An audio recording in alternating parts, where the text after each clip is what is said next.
Assalamualaikum warahmatullahi wabarakatuh. Al-Fatihah. A'udzu billahi minasyaitonir rajim. Bismillahirrahmanirrahim. Alhamdulillahirabbil alamin. Arrahmanirrahim. Ya. Shiratal ladzina an'amta 'alaihim ghairil maghdubi 'alaihim waladdallin. Bismillahirrahmanirrahim. Nahmaduka ya ghafuru ya syakuru. Shalli wa sallim barik ala sayyidina maulana Muhammadin wa ala alihi wa sahbihi asma'in nama ba'du. Orang itu cara berpikir nuruti nafsu, itu yang bahaya. Makanya Quran kritik ara'aita man ittakhadha ilahahu hawa. Orang yang cara berpikir itu nuruti hawa nafsu. Kalau zaman Nabi, zaman sahabat, zaman ulama, itu enggak seperti itu. Sehingga cara berpikir itu mudah. Makanya kata Nabi, absyiru ya ma'syaral muslimin, kata. Kamu harus senang ya ma'syaral muslimin.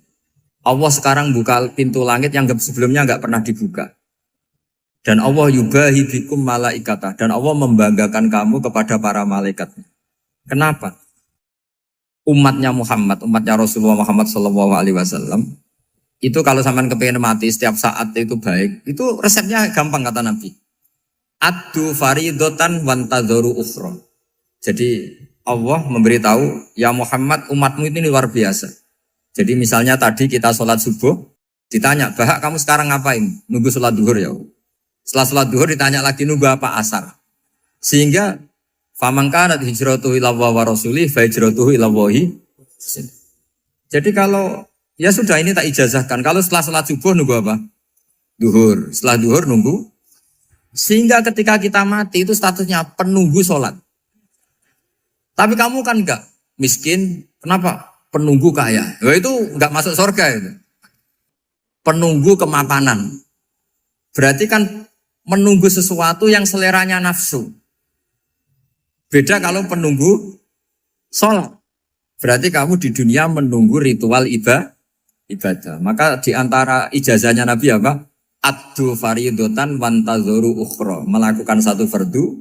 Kemudian kita menunggu tugas berikutnya. Jadi niati saja setelah subuh nunggu apa?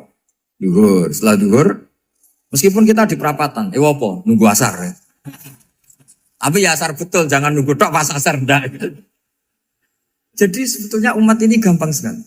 Jadi di antara kebanggaan Allah, yubahi itu Allah bangga dengan malaikatnya adalah umat ini adalah addu faridotan wantadzoru ukhra. Melakukan satu fardu, kemudian menunggu fardu yang lain. Dari mengkhidmati kampus, ingin mengkhidmati masyarakat. Dari satu masyarakat lokal Semarang menjadi sampai sekarang, sampai Banjarmasin, Unisula mau bikin kampus di sana, terus gitu. Dari satu tugas ke tugas yang lain. Makanya Islam diajarkan setelah satu tugas selesai, faida faruh tafan so. Jadi sehingga hidup kita itu dinamis. Dari satu kebaikan menunggu kebaikan lain, dari satu kebaikan menunggu. Sehingga hidup kita ngapain? Nunggu satu kebaikan. Ini sudah masuk faman kanat hijratuhu ila Allah wa rasulih, fa hijratuhu ila Allah wa rasulih. Sehingga bayangkan kalau kita direkam Allah, Gusti kula ampun mati nak dereng sugih. Wis melarat puluhan tahun. Sakit, nunggu sesuatu sing sifatnya nafsu, kok pengen sugih. Sugih tok aja cukup.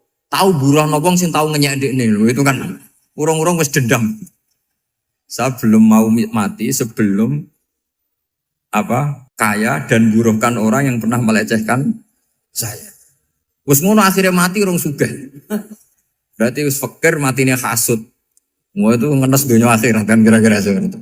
Kamu santai aja kalau fakir berarti meringankan hisab karena ada banyak harta. Yang mau dihisab papanya, tidak punya apa-apa. Jadi saya mohon sekali ya, Islam itu mengawal kebahagiaan. Sebab itu sampai bahagia itu menjadi perintah Islam. Qul bi fadlillah wa bi rahmati fa bidzalika falyafrahu. Karena dengan bahagia bi taat diharapkan orang Islam itu tidak bahagia atau cari kesenangan lewat jalur maksiat. Sehingga ciri utama wali apa? Ala inna awliya Allahi la khaufun alaihim walahum yahzan. Sehingga ulama dulu itu rileks-rileksnya. Termasuk yang saya ceritakan tadi, Imam Ahmad, Imam Syafi'i. Itu melihat apa saja rileks. Ya tadi kalau disenangi orang ya barokah, punya kawan kebaikan. Nak dineng ya barokah, barokah dineng di gedingi tonggo rada utang, ranjuk tulung gitu. Jadi rileks saja. Masyhur itu Imam Syafi'i ngendikan waman asaa ilaika faqat atlakoka. Orang yang berbuat buruk sama kamu, hakikatnya adalah membebaskan kamu. Atlako itu apa? Membebaskan. Enak gak jadi hidup gitu? Kalau kamu kan enggak, kok gedeng aku salahku apa? Malah kamu ujub tuh, orang kok gak tahu salahnya. Kamu jadi suami, istrinya ngomel, kurang apa saya sebagai suami? Ya kurang banyak, ndak ganteng, ndak kaya, ndak ini. Malah kalau diterangkan malah parah toh. Ya sudah rileks saja, kalau dia ngomel ya tadi, alhamdulillah dapat pahala tanpa apa? Biaya. Terus ngomel kan butuh energi, paling yang ndak kuat 3 jam. Nanti juga berhenti apa? Terus ambil nilai positifnya, misalnya ngomel sama suaminya, bagus lah. Kalau ngomel sama tetangga malah kayak apa gitu aja udah. Jadi ulama dulu itu gampang sekali melihat hidup. Rasulullah ya gitu, melihat hidup tuh gampang saja. Ketika tanya, ya Aisyah apa ada sarapan? Tidak ada ya Rasulullah, ya sudah saya tak puasa. Jadi enteng saja. Kadang-kadang beliau ingin puasa ya puasa sunat, ada sarapan nggak jadi puasa. Rileks. Nabi itu rileks. Kalau ngajari kebaikan juga rileks. Nah sekarang itu banyak orang yang karena mungkin kurang baca. Islam itu kayak menjadi aturan yang bengis, yang repot, yang mengekang. Itu ndak seperti itu. Yuridu wa bikumul yusra wala yuridu bikumul usra. Allah menghendaki agama ini mudah. Sehingga ada sahabat di Imami Mu'ad itu baca Baqarah. Sahabat ini pekerja petani. Mufarokoh ditinggal. Ketika Mu'ad lapor, ya Rasulullah ini ada orang munafik, tengah-tengah sholat mufarokoh saya ditinggal. Yang disalahin itu tidak yang ninggal tapi Mu'ad. Afattanun anta ya Mu'ad, kami ini tukang fitnah. Masa ngimami petani pakai surat Baqarah? Jadi yang disalahkan ini imamnya. Kalau kamu jadi imam, sholatnya ya yang cepat. Makanya terus banyak orang kecepatan karena tadi. Jadi Nabi itu enteng sekali. Jadi apa ya, Nabi itu beda dengan yang kita bayangkan beda. Nabi pernah ngaji di masjid, kemudian ada tetangga lewat pakai cangkul ke kebun. Semua sahabat gerutu. Ini orang tidak benar, ada Nabi ngaji ditinggal saja ke kebun, tidak ikut ngaji. Jawabannya Nabi tidak, itu bagus itu, ikut sunnah saya. Kenapa ya Rasulullah? Dia kerja nyari halal. Dan untuk menghidupi keluarganya itu juga ajaran saya. Sehingga yang ngaji ya ajarannya Nabi, yang enggak ngaji karena kerja mencukupi keluarga juga ajarannya Nabi. Segampang ini. Oh, kalau kayaknya kamu kan, wes gak roh akhlak kan gitu. Nabi rileks saja Nabi. Sampai bisa lihat itu di bab Fadhailul Kasbi. Makanya ini penting sekali supaya orang itu berpikir Islam atau mendakwahkan Islam itu berdasar sanad. Ya, yang muttasil yang pernah dilakukan Rasulullah SAW. Sesuatu yang dilarang Allah itu pasti madhar. Maka untuk melarang seseorang bergantung sama narkoba misalnya atau hal-hal yang bahaya pada fisik, itu satu tentu bagi ahlullah, tentu karena takut Allah. Tapi banyak masyarakat yang memang benar-benar bisa meninggalkan narkoba karena efek buruknya ganja. Bahwa itu mengakibatkan sakau, mengakibatkan tidak sadarkan diri, mengakibatkan kebangkrutan ekonomi macam-macam. Sehingga mereka benar-benar benci sama yang namanya narkoba. Jadi di antara manhajul Quran itu kalau mentakbih, memburuk-burukkan maksiat itu mesti dikritik innahu kana fahisyah. Innahu kana fahisyata wa maqta wa sa'a sabila. Innahu kana fahisyata wa sa'a sabila. Diulang beberapa kali. Sehingga dibutuhkan kecakapan untuk menganggap satu hal yang buruk itu fahsyah, sesuatu yang enggak rasional, sesuatu yang tidak positif, sesuatu yang pasti berdampak negatif. Sehingga kalau misalnya tadi dibacakan oleh Qori, kuntum khaira ummatin ukhrijat linnasi ta'muruna bil ma'ruf wa tanhauna 'anil munkar. Untuk berhenti dari kemungkaran itu satu takbihun litil kal mungkar atau litil kal mungkarat, bahwa mungkarat itu kita cap, kita stigmasi bahwa itu buruk sekali. Seperti Nabi mengajarkan pemuda tadi, masa kamu suka ibu kamu digitukin lelaki lain, putri kamu, bule kamu, bude kamu, sehingga orang ini pikirannya termindset betapa buruknya zina. Sama seperti kita sukses memindset betapa buruknya narkoba, betapa buruknya bahan-bahan terlarang. Begitu juga seterusnya terus pengkhianat dan sebagainya. Tapi problem manusia adalah dia itu akan mencari kebahagiaan atau kesenangan sesaat. Maka caranya gimana?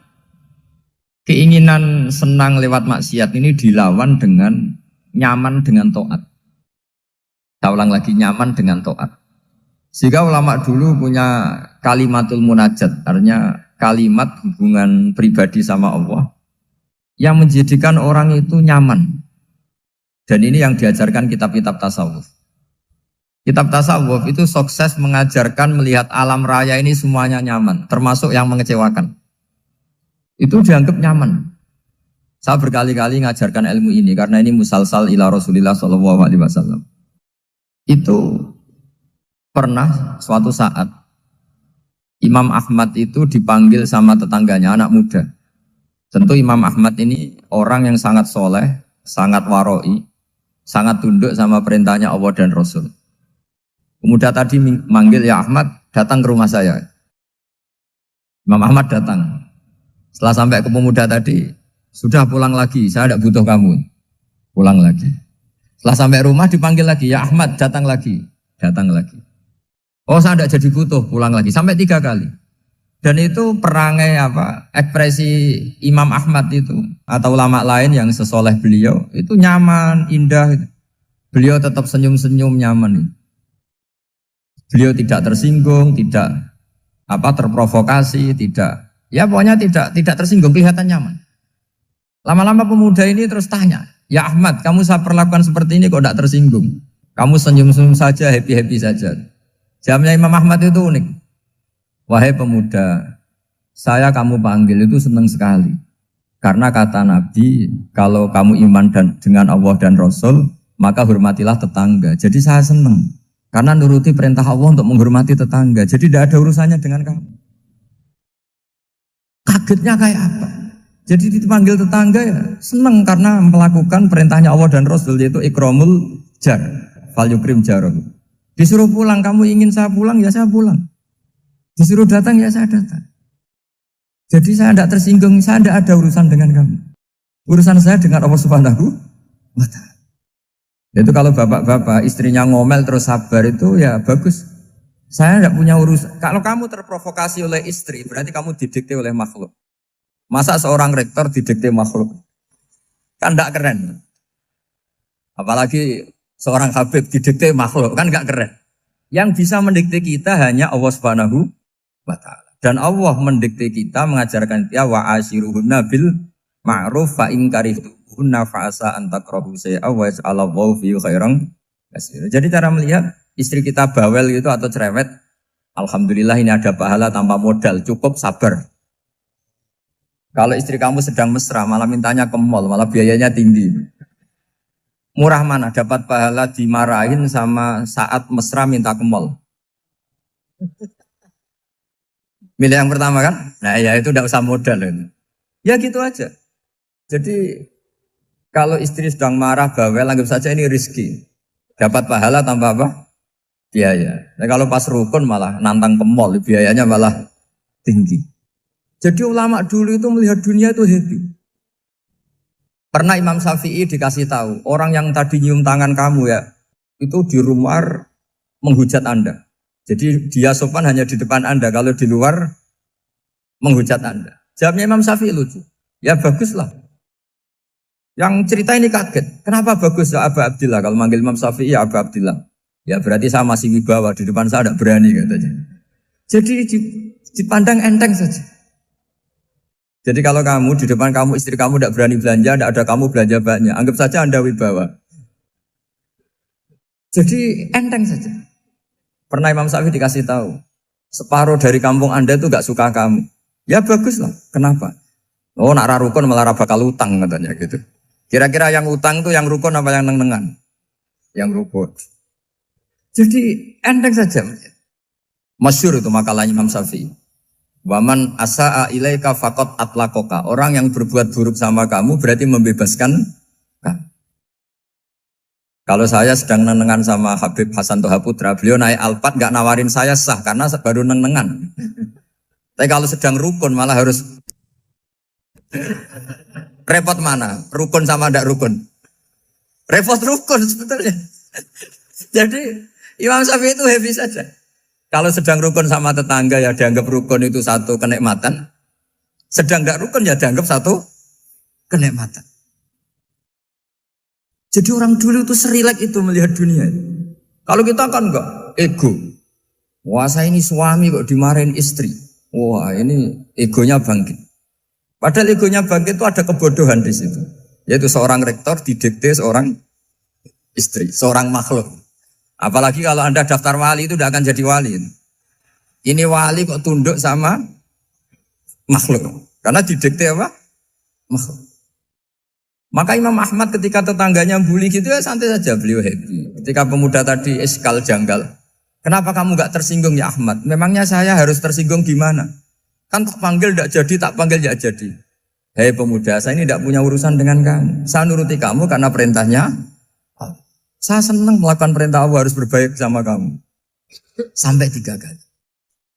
Ajarkan Muhammad atau katakan Muhammad pada umatmu.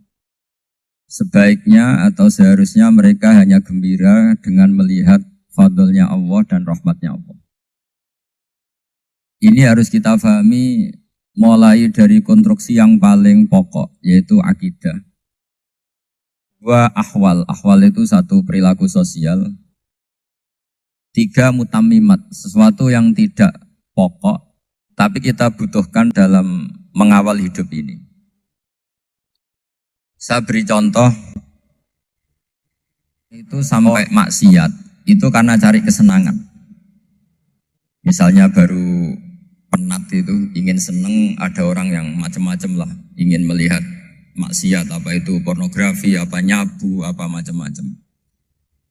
Itu sebetulnya agama punya konsep yang luar biasa, yaitu seharusnya seseorang itu gembira.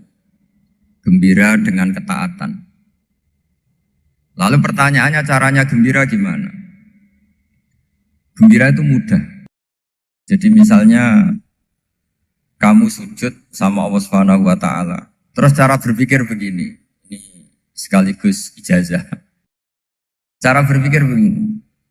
Ya Allah, ini kata Sayyidina Ali, kafani izzan an akuna laka abdan wa kafani fakhron an takuna li rabban. Ya Allah, betapa sialnya saya, andaikan saya jadi budak dari makhluk yang sama. Misalnya sampean itu seorang kiai atau rektor atau doktor atau orang terpelajar, kemudian kamu jadi budak atau hamba dari makhluk yang setara. Betapa hinanya saya. Maka kata Sayyidina Ali, ya Allah saya ini cukup bahagia, cukup bangga, karena jadi budak, jadi hamba, dari zat yang super atau yang maha super. Jadi kok Allah Subhanahu wa ta'ala. Sehingga ada kebahagiaan yang luar biasa karena menjadi hambanya Allah Subhanahu wa ta'ala. Setelah bangga dengan jadi hambanya Allah, maka kita akan malu. Malu misalnya kok saya bahagia itu nunggu melihat pornografi, melihat maksiat. Itu terus menjadi malu. Kenapa saya bisa didikte oleh hal-hal seremeh itu?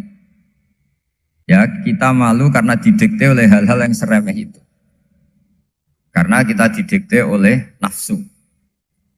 Jadi izzatun nafsi, satu harga diri seseorang itu harus dihidupkan untuk hanya tunduk kepada Allah Subhanahu wa ta'ala.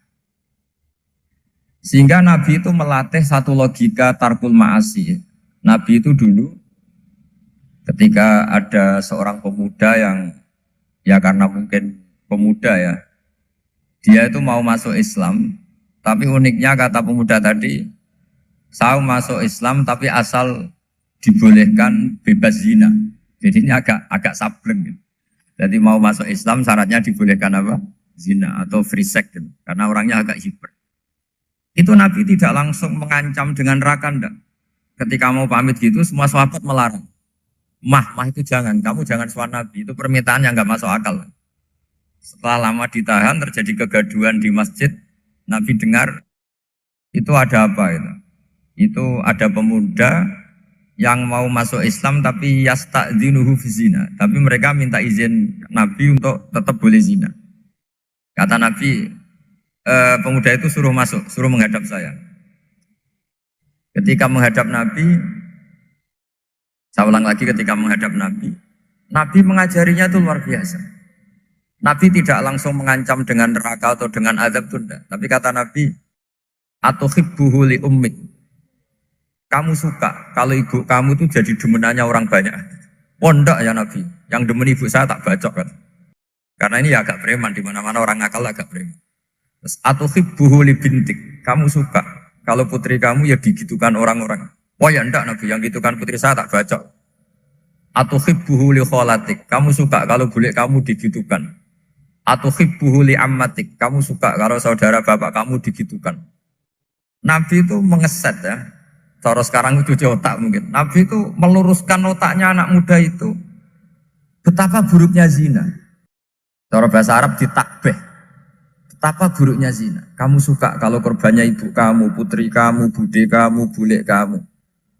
Sehingga orang itu matur ya hasbuka ya Rasulullah, ini sudah cukup. Saya tidak pernah melihat sesuatu seburuk zina. Jadi fa'al qawwa fi qalbihi bughda zina. Kemudian Allah meletakkan di hatinya, menanamkan benci zina. Sehingga akhirnya pemuda tadi menjadi iffah, menjadi menghindari zina. Artinya begini ya, ini mungkin yang lolos dari para kita sebagai dai, kita tidak belajar banyak tarbiyahnya Rasulullah Shallallahu Alaihi Wasallam. Jadi kalau kita benci maksiat, itu jangan hanya ditakhzir, ditakutkan neraka itu enggak. Jangan hanya itu. Tapi di logika. Jadi kalau kita menghindari maksiat, itu selain karena takut azab, itu ada logika. Ada rangkaian pikiran yang menjadikan kita anti satu perbuatan apa maksiat. Jadi misalnya gini ya, kira-kira ginilah kalau contoh gampang itu. Ada orang gitu ya, nyanyi dengan pakaian yang mungkin pornografi gitu. Mungkin pemuda-pemuda ingin melihat itu, tapi bisa diobati gini. Kok enak dekne mergawe kok tak bayar ya, aku kehilangan duit. Meskipun dengan logika yang agak serampangan, yang penting menjadi kita ini punya harga diri untuk tidak tergantung hal-hal seperti itu. Jika Nabi itu cara menggambarkan tadi mulai atuhibbuhu li umma, kalau ibu kamu jadi demenannya orang lain. Pemuda tadi bilang yang demen ibu saya mau saya bunuh. Ditambah lagi atuhibbuhu li bintik. Bagaimana kalau korbannya putri kamu, bule kamu, bude kamu. Sehingga terus si pemuda tadi betapa buruknya zina. Betapa murahnya zina. Akhirnya pemuda tadi al-qawwa fi qalbi bughda zina. Terus kemudian pemuda tadi itu sangat membenci dengan apa? Berzina. Nah, pikiran-pikiran seperti ini harus kita tanamkan. Harus kita tanamkan supaya orang itu benci melakukan maksiat. Karena satu memang takut suhtullah, takut dibendu Allah atau dibenci Allah. Dua memang logika kita mengarahkan tidak maksiat. Saya beri contoh ya betapa pentingnya mindset ya, cara berpikir. Orang itu menjadi kikir itu karena nganggap hidup itu lama dan uang itu penting. Kalau zaman Nabi itu sederhana kalau melihat hidup ini. Pernah suatu saat Nabi itu punya jatah makan karena Nabi itu hidupnya juga pas-pasan. Jadi Nabi itu unik. Beliau di satu sisi kaya raya, bisa ngurmat Abu Hurairah, Ammar, Suhaib. Ashabu Sufa itu dirawat Nabi semua. Itu kan kaya, bisa merawat sekian orang. Tapi di sisi yang lain untuk pribadinya beliau miskin. Kadang nggak bisa makan hari itu. Tapi di saat yang sama bisa merawat Ahlus Sufa. Jadi keliru kalau orang hanya cerita Nabi itu miskin, untuk makan dirinya aja susah. Itu keliru. Kelirunya kalau tidak diteruskan, tapi Nabi mampu menghidupi Ahlus Sufa. Singkat cerita jatah makannya Nabi itu dikasihkan orang ketika Nabi ditanya, ya Aisyah, makanan jatah saya di mana? Oh ya Rasulullah, tadi ada orang minta tak kasihkan, maka makanan itu habis. Apa kata Nabi? Kamu salah Aisyah. Yang kamu kasihkan itu justru yang masih. Ya, yang kamu kasihkan itu justru yang masih. Sehingga Nabi menganggap, makanya Nabi terus ngendikan. Ya kalau mukhatabnya lelaki ya kira-kira begini. Wahallaka min malika illa ma akalta fa'afnaita walabista fa'ablaita. Terus hanya watasaddaqta fa'abqaita kata Nabi. Harta kamu ya kamu makan kemudian ke WC jadi kotoran atau punya pakaian mewah nanti rusak. Watasaddaqta fa'abqaita. Ada yang kamu sedekahkan yaitu yang abadi sampai akhir. Sehingga banyak pengusaha yang mencintai saya setelah tak ajari hadis itu, misalnya punya uang 1 miliar karena dia spekulan atau pedagang rawan bangkrut, disedekahkan ke masjid 50 juta, yaitu yang abadi. Jadi kalau suatu saat bangkrut, dia masih punya uang 50 juta di akhirat. Jadi Nabi itu mengajari sedekah itu apa? Ya sedekah itu pengabadian uang. Kalau kita kan enggak, bilang sedekah itu nguras uang. Itu pikirannya setan, dan pikirannya orang Islam. Itu cara berpikir setan, bukan cara berpikir umat apa. Sehingga Sayyid Ali Zainal Abidin itu kalau ada orang minta, kemudian beliau ngasih, itu beliau bilang gini, marhaban biman hamala zati ilal akhirah. Matur nuwun nggih jenengan sing beto sangu kula nate. Jadi dianggap teller saja. Orang yang minta uang beliau itu dianggap tukang nyatet bank karena sudah ditabungkan. Ya sudah.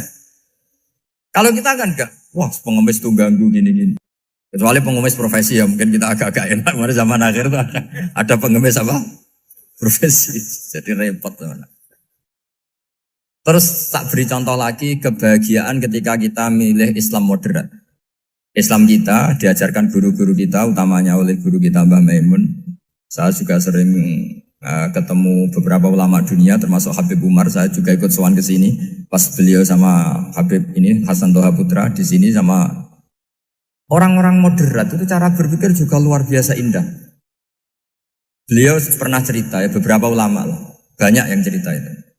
Saya pernah diceritani seorang alim ketika ada orang ekstremis itu mau ngebom di tempat maksiat. Kebetulan yang maksiat itu kebanyakan ya orang Islam. Karena di negara yang mayoritas Islam. Ditanya sama Syekh Sa'rawi. Syekh Sa'rawi itu mufassir top di mana? Mesir. Ini mau tak habisin karena mereka orang Islam kok maksiat terus. Terus ditanya sama Imam Sa'rawi. Laumatu ala khini ma'asihim aina masiruhum. Kalau mereka mati dalam keadaan maksiat, mereka kemana? Ya ilan nar, mereka pasti masuk neraka. Terus ditanya sama Imam Sa'rawi. Wahal masiruhum ilan nar muradun nabi amlan. Punya umat maksiat kemudian mati masuk neraka, itu yang diinginkan Nabi apa enggak? Ya tidak aja. Ya sudah, enggak usah dibom, ditunggu tobatnya kata.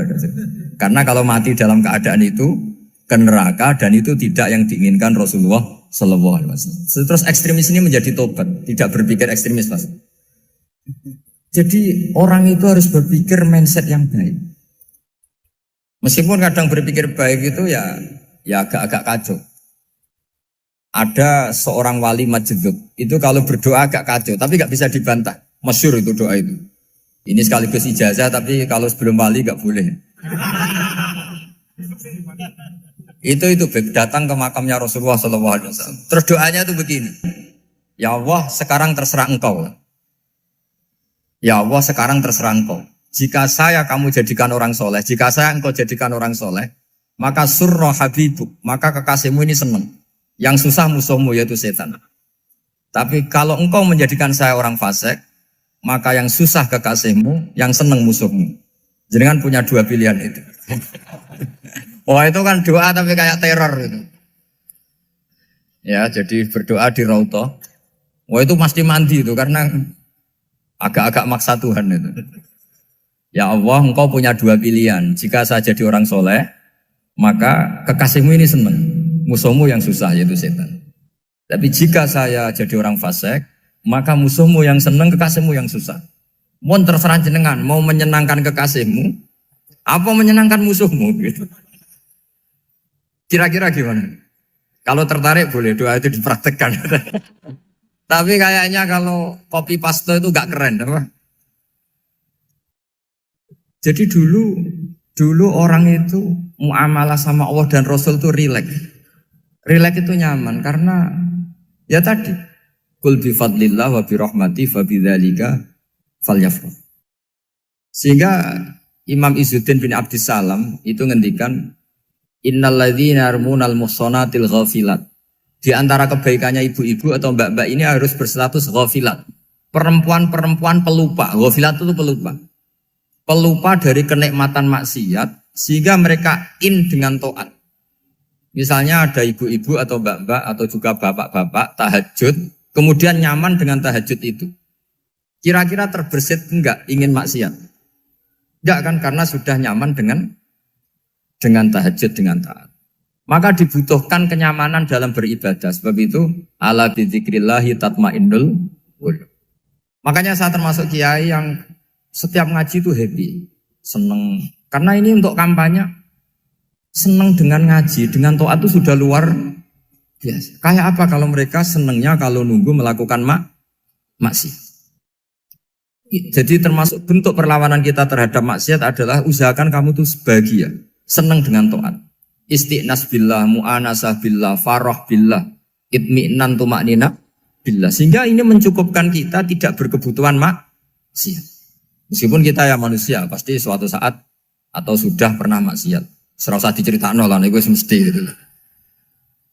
Lah orang-orang dulu itu orang yang sukses mengelola bahagia ma'allah wa billah walillah. Jika wali-wali dulu itu jadi wali itu tidak mesti karena ibadahnya banyak, itu enggak. Mereka orang yang ibadahnya itu biasa. Biasa-biasa sekali. Ulama-ulama dulu ibadahnya biasa sekali. Tapi qulubuhum ma'allah, hatinya itu ma'allah. Itu ada seorang wali itu jadi wali, Umar bin Abdul Aziz yang dikenal khamisul khulafa. Khamisul khulafa. Di luar khulafa ar-rasyidin 4, di antara yang soleh adalah siapa? Umar bin Abdul Aziz. Itu ketika mau meninggal, itu senangnya bukan main. Itu semuanya nangis, beliau senang. Terus tanya, kenapa kamu senang? Memangnya saya kalau mati itu kemana aja? Ila khairi madhubin ilah, ke zat terbaik. Dibang urip mbek kowe bulet atau mbek arhamur rahimin gitu. Yaitu Allah Subhanahu. Jalaluddin Ar-Rumi ketika mau meninggal itu muridnya nangis semua, beliau marah. Kamu harusnya pesta karena saya mau ketemu kekasih saya, malah kamu tangisi, goblok sekali kamu katanya. Jadi orang-orang dulu itu luar biasa. Karena tadi mereka tidak ingin ketemu Allah itu dianggap problem. Harus sesuatu yang membahagiakan. Makanya wali-wali itu kalau berdoa begini. Wa khairu ayyami yauman alqa kafih, dan jadikan hari terbaikku adalah hari ketika saya ketemu engkau ya Allah. Pernah dengar doa itu? Wa khairu ayyami yauman alqa kafih, dan hari terbaikku adalah hari saat ketemu engkau. Aman kan enggak? Sampai mati ku wedi. Saya tidak tahu wedi dosa apa wedi Israel apa wedi malaikat siapa? Mungkar nakir. Sebenarnya tidak perlu seperti itu. Karena cara pandang Nabi itu ini bisa dipraktekkan. Kalau kamu orang baik, mati artinya apa? Ya baik. Karena husnul khotimah. Kalau kamu orang yang buruk, itu kata Nabi, anggap saja mati itu akhir dari keburukan kamu. Nah, aku urip terus, malah maksiat terus. Maka Nabi itu kalau ngajari kita berdoa gini, Allah maj'alil hayata ziyadatan li fi kulli khairin wal mauta rohatan li min kulli syarri. Ya Allah, kalau saya hidup, ya anggap saja ziyadah fi kulli khairin, berpotensi nambahi kebaikan. Kalau saya mati, anggap saja ini akhir dari segala keburukan.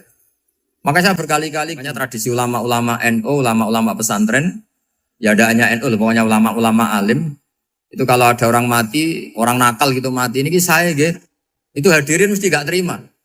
Wapi enang itu orang nakal. Tapi dipaksa sama kiainya, saya gitu. Lama-lama dipaksa. Saya gitu. Padahal yang hatinya kiai, wis ra iso maksiat meneh, wis saya gitu. Karena dengan mati berarti saya sudah tidak bisa maksiat lagi. Jadi Nabi melihat hidup dan mati itu segampang itu. Kalau al-hayata ziyadatan li fi kulli khairin wal mauta rohatan li min kulli syarr. Coba kita ke depan itu kan ada potensi zina, potensi korupsi, potensi maksiat. Yang bisa menghentikan potensi itu apa coba? Mati ya, udah pinter dia. Sudah maju berarti. Berani mati. Berani. Tapi jangan di sini ngel-ngelo panitia. Artinya yang selama ini kita risau dengan kematian, dengan apa? Nabi ngajari kita tadi. Allah mas'alil hayata ziyadatan li fi kulli khairin wal mauta rohatan li min kulli syarr. Ya Allah, jadikan hidup ini sebagai bekal menambah kebaikan dan suatu saat kalau saya mati, semoga itu akhir dari segala keburukan. Jadi artinya Nabi itu ngajari kita itu positif terus. Sama seperti ulamanya tadi. Nak lagi rukun mbek tonggo ya sanggep ae kanca keapian. Nak nenengan ben ra utang teman-teman. Jadi pokoknya penak terus itu. Nak bojo lagi ngamuk alhamdulillah gak ngajak blonjo. Nah pas rukun ya alhamdulillah kok lagi rukun. Jadi gampang semua. Makanya ada seorang alim itu ngendikan begini, ada yang tanya. Saya tuh dulu ketika kaya, teman saya sering main ke saya. Setelah saya miskin gak ada teman-teman yang ke saya. Dikira si Habib ini kebetulan orangnya Habib itu mendukung keluhan dia. Ternyata enggak. Si orang alim itu bilang gini, malah bagus toh gitu. Kowe wis melarat buruhe wong. Ya sudah kamu miskin, buruhnya orang lain. Misalnya tukang manol di pasar atau tukang becak. Kemudian teman-teman kamu datang, malah kamu malu tuh jadi tontonan. Bagus kalau mereka lupa, pas kamu miskin tidak ada yang lihat katanya. Jadi apa ya, dianggap enteng saja gitu. Akhirnya orang ini nggak jadi ngeluh. Selama ini kan kita ngeluh ya, ketika miskin teman-teman nggak datang.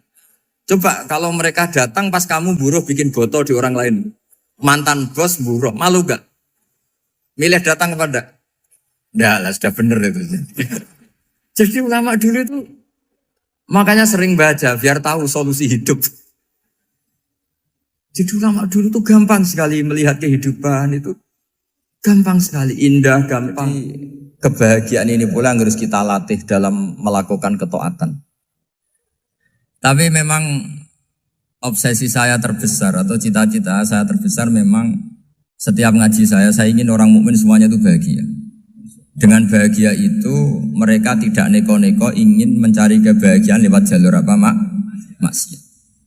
Sehingga dalam konstitusi ulama yang ditulis di kitab-kitab usul fikih dan itu kitab yang saya kaji, selalu saya kaji.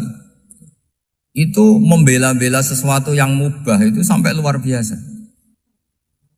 Karena melihat mubah itu misalnya Anda tidur itu berstatus mubah. Anda bermain catur berstatus mubah. Anda rileks sama teman jagongan semalam dengan teman rektor atau dosen atau yayasan itu melihatnya bukan mubah tapi tarkul maksiyah.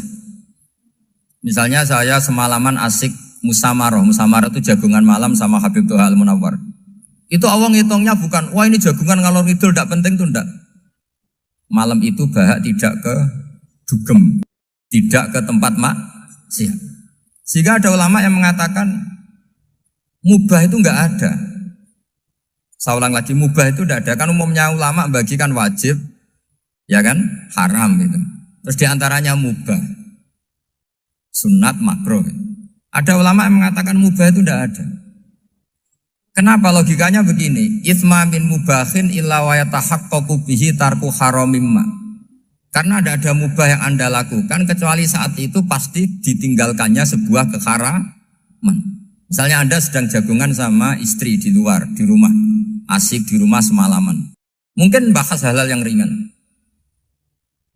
Mungkin melihat sinetron atau apa yang ringan. Tapi di situ terjadi Anda meninggalkan ke tempat-tempat maksiat. Sekarang ninggal maksiat itu wajib apa mubah? Wajib. Padahal Anda sedang melakukan mubah. Nah itu dicatat oleh Allah itu tarkul haram, meninggalkan keharam. Jika masyhur dalam cerita wali-wali itu, Abu Yazid yang seperti itu ibadahnya pernah tanya, ya Allah lalu yang makomnya orang seperti saya siapa? Karena beliau semalaman ibadah terus. Sama Allah dijawab, ya yang tidur di pinggir kamu itu. Abu Yazid, loh kok bisa ya Allah? Dia kan tidur terus. Ya kan dia tidur berarti meninggalkan keharaman.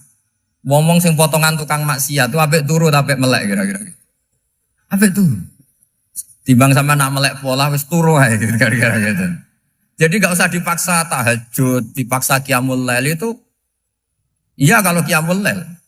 Kalau dapat informasi, ke sini ikut saya terus katut kan repot. Jadi perlawanan terhadap maksiat itu sebetulnya gampang dalam Islam karena tadi nggak ada sesuatu yang mubah kecuali saat dilakukan berakibat meninggalkan keharaman. Mudah sekali. Jika banyak orang jadi wali itu karena melakukan mubah. Itu ada orang jadi wali itu karena sering makan. Ya makan-makan biasa itu.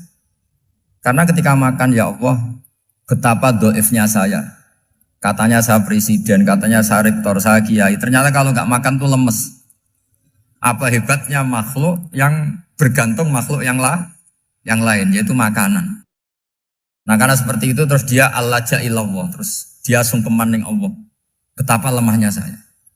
Sebab itu ketika Quran mengkritik dan dengan tanda kutip kemungkinan Tuhannya Isa bin Maryam, itu ngeritiknya sederhana Quran itu. Mal masih ibnu Maryam illa rasul qad khalas min qablihir rusul wa ummuhu siddiqah kana yaqulanit ta'am. Isa itu tidak Tuhan, wong dia makan. Kamu kebayang enggak misalnya punya Tuhan, wah tadi Tuhan mampir ke rumah saya, dia lemes. Setelah tak kasih makan sehat lagi gitu. Itu kan enggak kebayang. Tapi Tuhan marung di rumah saya, lemes tak gratisin, kayaknya enggak punya uang gitu. Setelah makan, wah gairah lagi. Kebayang nggak punya Tuhan seperti itu. Sehingga Quran kalau gojlok sederhana, karena yakulanit Tuhan. Sehingga wali-wali itu kalau makan itu sadar lemahnya dirinya, betapa dirinya tergantung makanan. Sesuatu yang tergantung itu artinya tidak hebat, tidak Tuhan. Jadi untuk menjadi wali, untuk menjadi dapat ridhonya Allah itu sebenarnya sederhana. Termasuk ada cara jadi wali yang agak kacau, tapi ini ya benar, asal niatnya benar. Misalnya Unisula besar, ya kurang besar lagi. Kita sudah punya uang, kurang banyak uang lagi. Itu Nabi Ayub, itu kan seorang nabi. Pernah diuji, ini ada di Sahih Bukhari. Nanti kamu tanya, hadisnya Sahih enggak? Ini ada di Sahih Bukhari. Kadang orang kota itu aneh, enggak ahli hadis tapi tanya, Sahih enggak? Padahal andekan dibodohi Sahih, ya ngandel saja. Jadi kadang ya aneh. Enggak tahu kok tanya itu Nabi Ayub itu sudah kaya, pas itu sudah kaya, bukan cerita yang masih miskin, memang sudah kaya. Beliau di kamar dihinggapin satu belalang dari emas. Setelah belalang itu dikejar, ternyata yang jenis itu banyak, semuanya dari emas. Ngambil sana sini, ini yang kesak ini dipenuhin, saku ini dipenuhin, sampai banyak. Sama Allah digojlok, kamu itu Nabi saya. Kenapa kamu mengumpulkan harta sebanyak itu? Kamu itu Nabi saya kok rakus? Jawabannya Nabi, ya Allah, siapa yang bisa kenyang dari rahmatmu? Ya, jadi kalau kamu punya uang 1 miliar, kok ingin 1 miliar 100, ingin 1 miliar 200, itu cara ngitung bukan uang. Ya Allah, siapa yang bisa kenyang dari rahmatmu? Karena rahmat Allah tidak terbatas, sudah Gusti tenang saja. Meskipun saya gini, rahmat Anda tidak akan habis. Sehingga waroi ada ilmunya, tomak juga ada ilmunya, termasuk ragus itu juga ada ilmunya. Misalnya begini, ini contoh ragus yang ada ilmunya begini. Ini saya beri contoh.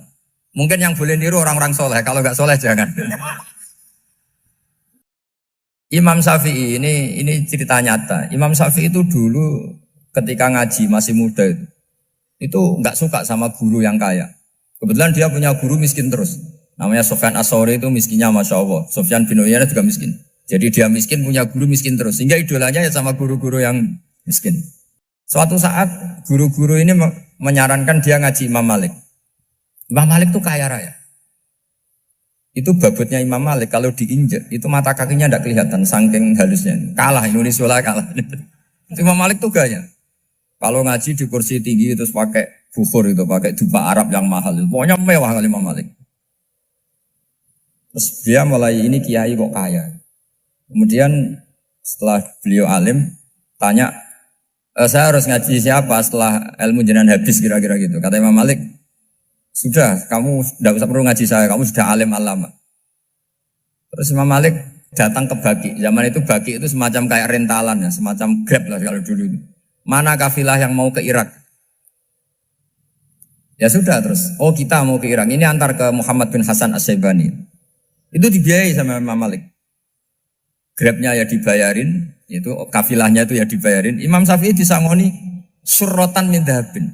Jadi satu kepes uang dikasihkan. Itu pernah tak hitung semurah-murahnya itu sekitar 60 juta. Imam Syafi'i mulai mikir, kiai yang saya kritik lomo, sing kiai miskin tak puji, gak pernah ngamal kan, tentu orang miskin. Setelah datang ke Muhammad bin Hasan As-Syaibani, beliau itu pakar usul fikih, muridnya Abu Hanifah. Beliau al-usuli, pakar usul fikih. Itu Muhammad bin Hasan As-Syaibani itu kalau ngitung emas, itu di ruang tamu. Uangnya miliaran, emasnya banyak. Dari kota ini dipindah ke kota ini, emas kalau ngitung di ruang tamu. Bukan di kamar, di ruang tamu. Imam Syafi'i tambah kaget. Imam Malik kayak gitu sudah saya soal, malah ini kaya raya. Setelah Imam Syafi'i kelihatan kaget, digojlok sama Muhammad bin Hasan As-Syaibani karena beliau senior. Atajabu min hadza, kamu aneh melihat ini? Iya. Kenapa? Ulama kok kaya raya. Terus kata Muhammad bin Hasan, ya sudah, uang ini tak kasihkan orang-orang fasik, binti gue demenan, gue nyabu, gue macam-macam. Oh jangan, nanti dipakai maksiat. Pun jenengan mawon sing suka. Semenjak itu Imam Syafi'i rubah mindset. Jadi kalau kampus ini ingin akreditasi A, ingin mulia, ingin apa? Kamu ridho kalau yang punya prestasi seperti itu adalah orang-orang fasik. Ridho enggak? Enggak kan? Maka didoakan ini. Nah itu namanya berpikir secara usuli. Kamu jangan hanya nuruti karena berpikir waroi terus kamu benci kekayaan. Tidak bisa seperti itu. Karena pangkat dan kekayaan ketika dikelola secara kesolehan maka akan menjadi energi positif yang luar biasa. Semenjak itu Muhammad bin Hasan As-Syaibani berhasil mendidik Imam Syafi'i. Sampai akhirnya keterusan Imam Syafi'i berpendapat kalau orang Islam bisa bikin rumah tingkat kok punya rumah reok itu haram. Akhirnya keterusan. Kalau bisa jadi bupati kok jadi ketua RT juga haram. Karena al-Islam ya'lu wala yu'la alaih. Islam itu luhur bukan bisa diluhurin. Sehingga rata-rata orang Syafi'iyah termasuk kiai-kiai Indonesia itu rata-rata ya agak-agak politikus. Ya agak-agak kedonyan, mungkin sebagian yang kedonyan tenan gitu. Karena gak ridho gitu loh. Kalau kesempatan itu dikuasai orang fasik kemudian menjadi kekuatan maksi. Coba kalau bupati itu orang yang fasik. Kemudian programnya supaya rakyat seneng semalaman dangdutan yang purno misalnya. Supaya rakyat seneng dibolehkan dugem, dibolehkan judi. Tapi kalau yang jabat orang soleh kan ada beberapa perda yang menolak penyakit apa? Masyarakat. Jadi kamu jangan melihat bahwa kepangkatan ini hanya sebagai alat korupsi, alat otoriter, enggak. Asal kena orang soleh, maka ini menjadi energi kesolehan atau energi positif. Sebab itu ketika Allah muji para nabi yang soleh, diantaranya disifati apa? Faqad ataina ala Ibrahim al-kitab wal hikmata, terus ayat wa atainahum mulkan azim. Dan Nabi Ibrahim dan keluarganya tak kasih kerajaan yang besar. Nah sekarang masih banyak orang yang cara pandang ngapain bikin unisula yang megah, ngapain berambisi punya akreditasi A dan sebagainya. Menyoal seperti itu salah secara usul fikih. Karena secara usul fikih kesempatan yang baik tentu harus diperjuangkan oleh orang-orang yang soleh. Karena ini supaya jadi otoritas yang positif. Itu dulu ada latihannya. Jadi orang dulu itu gampang sekali ketika milih miskin ditanya, kenapa miskin? Saya ingin hisab saya ringan. Tapi ketika mereka kaya, yang soleh, supaya harta ini tidak dipakai orang yang nanti dipakai maksiat. Kita misalnya orang soleh mau pangkat, karena kita ada ridho, kepangkatan itu dipegang orang maksiat, kemudian menjadi energi maksiat. Begitu juga seterusnya. Maka ulama dulu itu rileks. Sampai Nawawi Al-Bantani itu nanti bisa dicek di tafsir Qul hal yastawil ladzina ya'lamuna wal ladzina la ya'lamun. Beliau muji-muji ulama. Kemudian ada seorang yang agak hasud mungkin. Tanya begini. Hebatnya ulama itu begini-begini. Terus ditanya, tapi kenapa kita sering melihat ulama ngantri proposal di rumahnya bupati kan? Sementara bupati enggak pernah datang ke ulama ngaji ihya. Jawabannya Imam Nawawi itu unik. Ya karena ulama itu tahu gunanya uang, sehingga nyari uang untuk pondok, untuk masjid. Sementara bupatinya tidak tahu gunanya ilmu, maka tidak pernah ngaji. Jadi ya ringan saja oleh. Jadi ya sudah seperti itu. Jadi kalau ada ulama kedonyan, anggap saja karena tahu gunanya uang. Jadi kenapa ulama ngantri di kabupaten, bukan bupati ngantri di ulama jawabannya? Karena ulama tahu gunanya uang. Sementara bupatinya nggak tahu gunanya ilmu. Kira-kira gitu lah. Ada ustadz tidak ganteng, kesensem rondo cantik. Karena tahu gunanya ustadz itu. Artinya tahu gunanya kalau saya nikah nanti punya anak jadi gus. Kan dia kiai gitu. Tapi rondonya raro gunanya dia karena miskin gitu. Jadi ulama dulu itu rileks. Rileks. Menafsirkan apa saja itu rileks. Termasuk saat terpojok. Itu rileks. Karena semuanya dianalisis pakai ilmu. Sehingga ciri utama wali itu apa? Ala inna awliya Allahi la khawfun alaihim walahum yahzanun. Gak ada rasa takut, gak ada rasa gampang. Karena melihat sesuatu itu gampang saja. Saya ulang lagi, melihat sesuatu itu gampang saja, ringan. Oke, semoga barokah. Assalamualaikum warahmatullahi wabarakatuh. Bismillahirrahmanirrahim. Nahmaduka ya ghafur ya syakur. Masalli wa sallim ala sayyidina maulana Muhammad sallallahu alaihi wasallam asma'in. Allahumma ya waj'alna mutawadina fika mutahabina fika ya Allah. Waj'alna mimma yansuru dinakal qawim. Allahumma ja'alna aminin mutmainin alladhina la khawfun alaihim wa lam yahzanun. Warzuqna sidatal qawli wal fi'al. Warzuqna ri'ayatal hifz. Allahumma ya Allah ir'abang ya Allah ra'iyata Indonesia wa mahfadhum wa'arhum bi'aini radik. Allahumma ya ilahana ya Allah urzuqna rizqan halalan wasi'an barakan intik warzuqna ya wa tuma'ninatal qalbi ya Allah ma'ana wa fina ya Allah barik lana ma'a jiranina wa ma'a duyufina wa ma'a alimina wa ma'alimina innaka ala kulli syai'in qadir wa annakal haqqus samad waj'alna huwani min salimin mu'afin min kulli balai dunya al-akhirah nas'aluka ya wa'alafa al-afiyah lana wa li ahli Indonesia ya wa'amatan wa li a'immatil muslimina wa amatihim Rabbana atina fid dunya hasanah fil akhirati hasanah wa qina adzabannar sallallahu ala sayyidina Muhammad wa sahbihi wa sallam subhana rabbika rabbil izzati amma yasifun wa salamun alal mursalin alhamdulillahi rabbil alamin. Al-Fatihah.